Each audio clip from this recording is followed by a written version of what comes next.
Fundraising from the business sector, the pandemic edition. Hi, I'm Bill Stanczykiewicz. This is the first day from the fundraising school, and I'm joined today by my colleague, Andrew Keeler. Andrew is a leader on our fundraising team at the Indiana University Lilly Family School of Philanthropy, where we are significantly funded by private foundations and corporations, certainly by many generous individuals as well.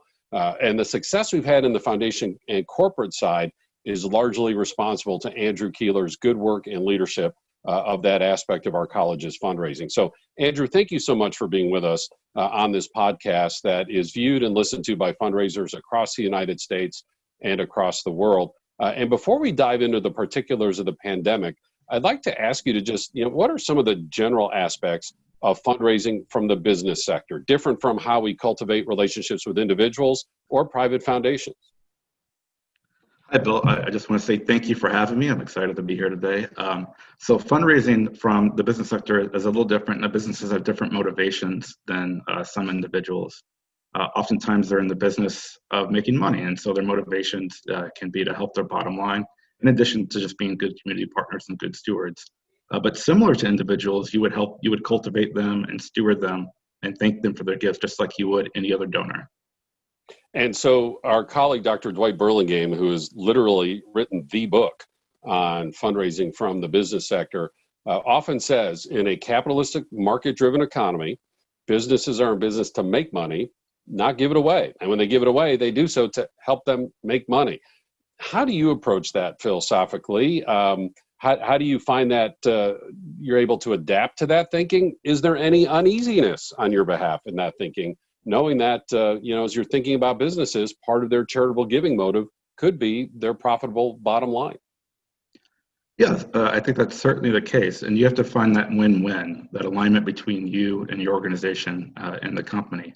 You're not always going to see eye to eye in everything, but I think if you have ways that are mutually beneficial, you can explore those and really engage in a dialogue around those issues.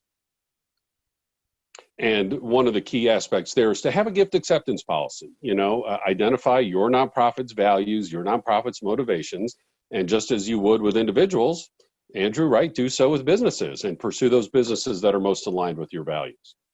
That is correct. Yeah. I mean, there are so many companies doing great things, and whatever your subsector is or wherever you're working, I'm sure there's a company that you could find alignment with that would benefit both you, your organization, and your clients and the company.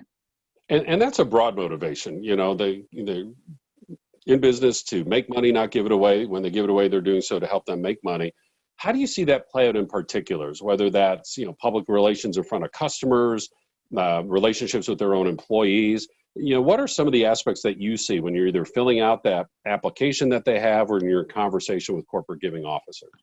Yeah, a lot of corporate motivations I see are employee engagement, employee recruitment. So a lot of times, a lot of their giving is employee driven. So it's really so they can get the best talent and keep the best talent. Another way is market access. So if they're a healthcare company, they want to have donate their products so people can try and see what their products like and have access to new markets. That's just one example. But and then marketing communications, technology, they would like you to use their products and share their products. So there are a lot of avenues to explore as far as alignment and motivation.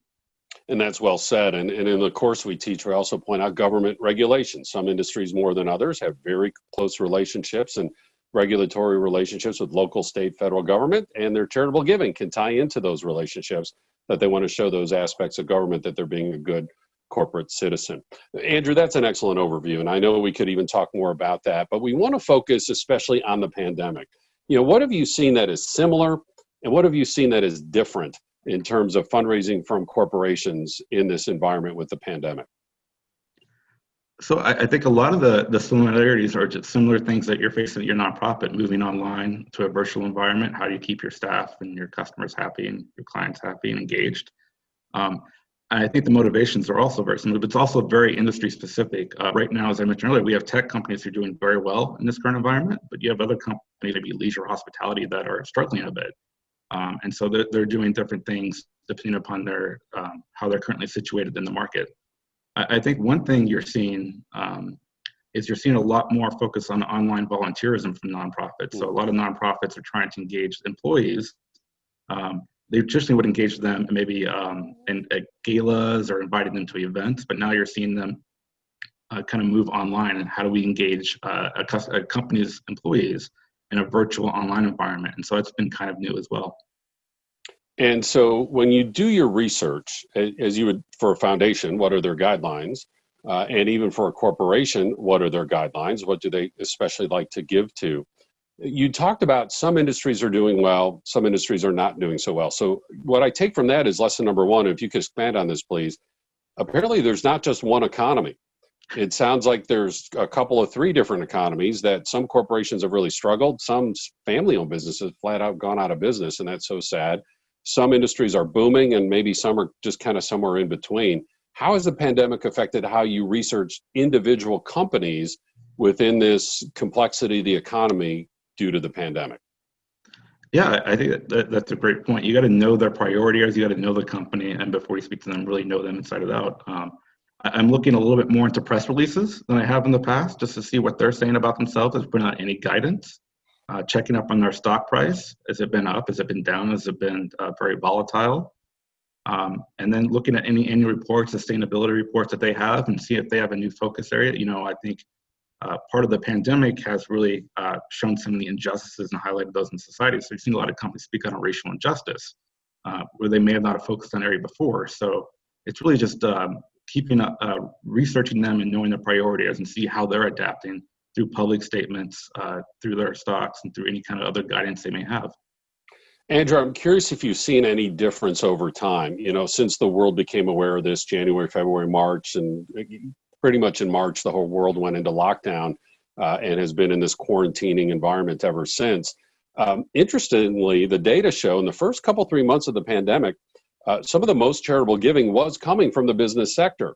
However, it was primarily focused on those immediate need areas. And I don't say that to be critical, but to the food banks and the immediate social service need areas. Are you seeing any difference now over time? Are businesses kind of returning to other sectors or not? What have you seen compared to, say, the early months of the pandemic as the situation has evolved moving forward? Yeah, I think it still may be too early to tell. But I will say, I think broadly, it's still really very much employee driven. So the causes that their employees care about and the industry area that the company's in are really going to be kind of overarching guides for where a company might fund or where they might donate product or engage their employees in volunteerism. And it'll be interesting to see how that plays out with business giving over time. I know some of our faculty talk about, during a crisis like this, that charitable giving is focused first on immediate need. And maybe that happens for about 16 weeks or so. And then recovery, where maybe attention is turned to other subsectors within the philanthropic sector. And then a next phase of resilience, where the strongest nonprofits are still there to continue to receive support. Andrew, it'll be very interesting to see how that plays out in the business sector. And are you seeing any indications of that just yet? Yeah, I think, the Lilly Family School of Philanthropy's own research in disaster philanthropy has shown that to be the case. And oftentimes companies are in the forefront of disaster response. And this pandemic is what we're seeing is treated very much like a disaster, like you were a hurricane or tornado. And so you really saw companies at the forefront of the basic needs response, as you said. And then they'll probably adapt their giving going forward to more of the resilience and less of the solving the immediate problems and maybe even policy areas. A lot of companies are getting in the policy arena. And so you may see some giving go that direction as well. Andrew, one of the general guidelines of fundraising from the business sector is timing, that businesses budget everything, including their charitable giving. And you could come to a business with a great idea that they're in love with and they want to support. And they say our budget has just been finalized and that includes our charitable giving and we have specific destinations. Hey, come back next year. That's just very traditional in business giving overall. Has that changed during the pandemic? Is it still kind of budget driven like that? Has charitable giving maybe been accelerated because of the pandemic for the companies that are in a position to give? No change whatsoever? Just kind of curious what you've observed. Yeah, so I've seen it's still very much, they have their budget numbers, but they're giving their employees and their program officers and their sustainability officers a bit more freedom in how they're doling out that money, less restrictions. So a little bit more of general support grants, immediate crisis response grants without a lot of reporting or strings attached. And so, but yeah, I think, if you're really interested in funders in the business sector, it's great to have that relationship and start talking to them before their fiscal year begins. So you can kind of talk to them about their budget and get in that queue and really kind of shape what that might look like a few months down the road. Wonderful to hear an awareness of the sense of urgency of the moment, and giving their grant recipients, sponsorship recipients much more flexibility in this current environment. And you talk about developing relationships, based on timing with the fiscal year. What about developing those relationships? Of course, this is true about individuals. This is true about private foundations. How are you doing in terms of identifying those key decision makers in a business and then trying to establish a meeting when, for the most part, people still are not meeting in person? What does that look like in particular in fundraising from the business sector? I think it's very similar to the kind of the pre-pandemic, because a lot of it is that linkages, interest, and ability. And so what linkages do you have? Do you have volunteers with the company? Does anybody serve on your board? Do you, do you have donors who work at a company? Are you asking for a corporate giving match? And then when you talk to those donors or those volunteers, they'll often, open the door to you to the right person who makes those charitable decisions within the company. And find the company's interest. If you're reading up on them, doing your research, you might see some alignment. And then talk to your contacts there, and a whole host of ideas and possibilities will open up. I guarantee it.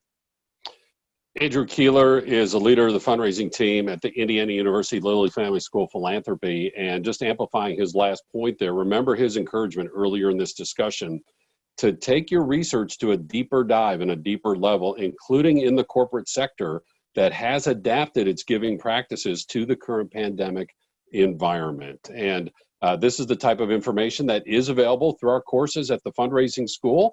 We have public courses available both online and now in person. And you can apply for and receive a crisis response scholarship that the registration fee for one of those classes can be reduced by 50%. We have quarterly webinars. We have podcasts such as this that are free. We have our Fridays with the Fundraising School. One Friday a month, we get together for a community conversation.